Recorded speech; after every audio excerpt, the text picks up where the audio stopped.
Hello and welcome back to another video. Today we are going to solve house robber. So first of all, let's have a look at our problem statement. You are a professional robber planning to rob houses along a street. So do not try this in real life. This is just an example. Now, each house has a certain amount of money stashed.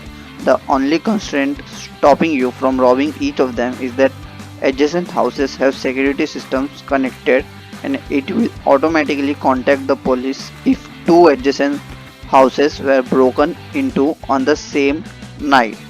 Okay, so given a list of non-negative integers representing the amount of money of each house, determine the maximum amount of money you can rob tonight without alerting the police. Of course, this is obvious.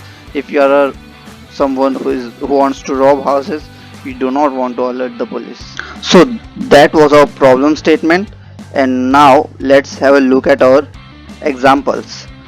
We have couple of examples here. In the first one, we can rob our we can rob our first house and our second house.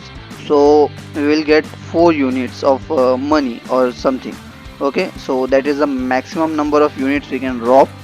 And example 2, we can rob our first house and then our third house and then our last house. So we will get 12 units of cash or something, and that would be maximum number of units of money we can rob from all the houses which are not adjacent. Okay, but now after looking at these examples, you might think that we can just add money from houses which are not adjacent, like all the houses at even position and all the houses at odd position, and we can just simply return the maximum of those numbers.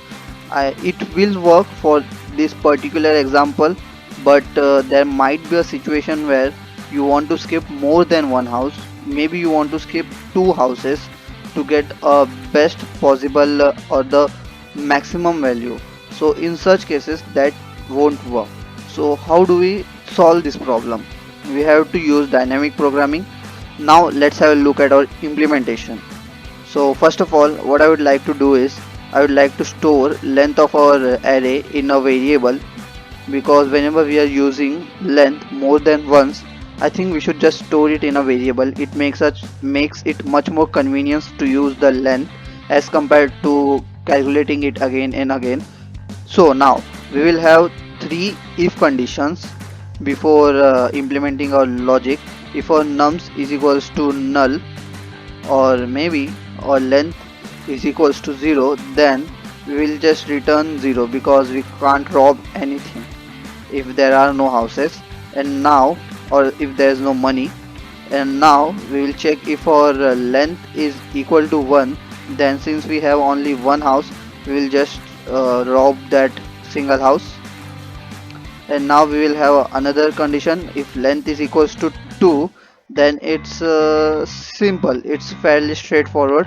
In this case as well, we just rob the house which has maximum money, nums of 0, because we are bad guys, so we want maximum profits. I mean, even the good guys want the maximum profit, so it's obvious.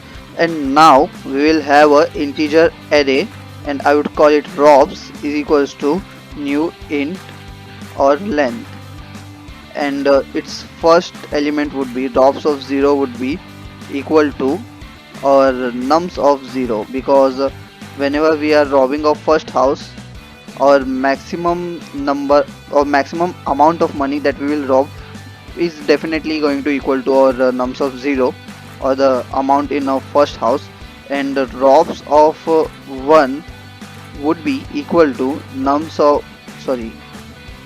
would be math.max nums of 0 or nums of 1. If nums of 0 has a greater value, we will keep it that way. We won't change it or maximum value. And if our nums of 1 has our greatest number till now, so we will just increment or change our robs of 1 to nums of 1. We will assign it to nums of 1.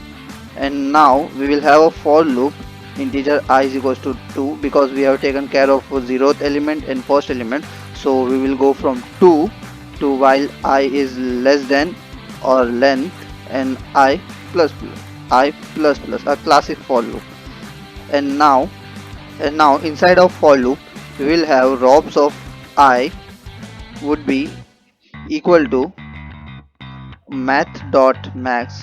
Again we have to use a math function, is equals to robs of I minus 1. As I said, if our previous value is greater we will use our previous value, and or we have to compare it with our robs of I minus 2 plus nums of I.